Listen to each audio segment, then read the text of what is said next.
Hello everyone, Jay Military here.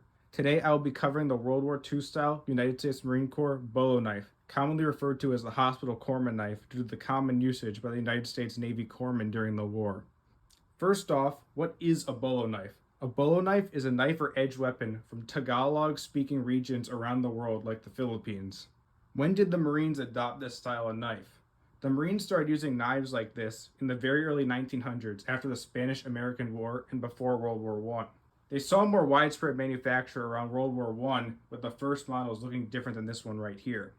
When the US joined World War II in the 1940s, the Marines and Navy needed whatever they could to get their hands on for the war effort. So in 1942, the Commandant of the Marine Corps would make this style of Bolo knife, sometimes known as the M or Model 1942 Bolo knife, the replacement for the machete, although machetes would still see widespread use during the war.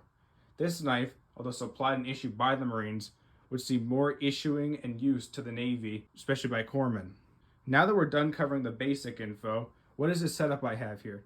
Here I have a khaki World War II equipment belt with the Bolo knife in its leather sheath attached like a corpsman could have had it, along with a 5th Marine Division patch to show what sort of unit would have used a knife like this.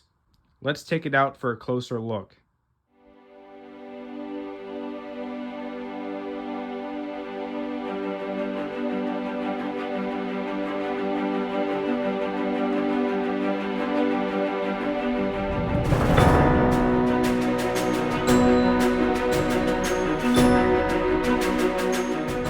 So as you can see, the knife is in very good condition for at least being 75 years old.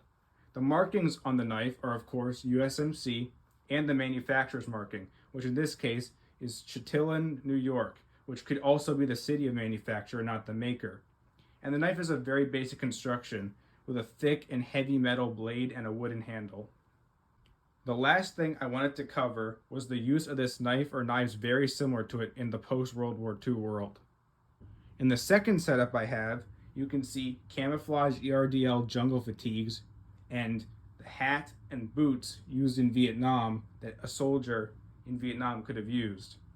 Knives and knives like this were used by long-range reconnaissance units or special forces in Vietnam.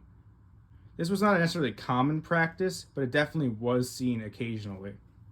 So that's all I wanted to cover today about the World War II hospital and corpsman knife. If you have any questions or comments, feel free to let me know down below. And don't forget to like and subscribe so I can hit my goal of 500 subscribers. Thank you for watching.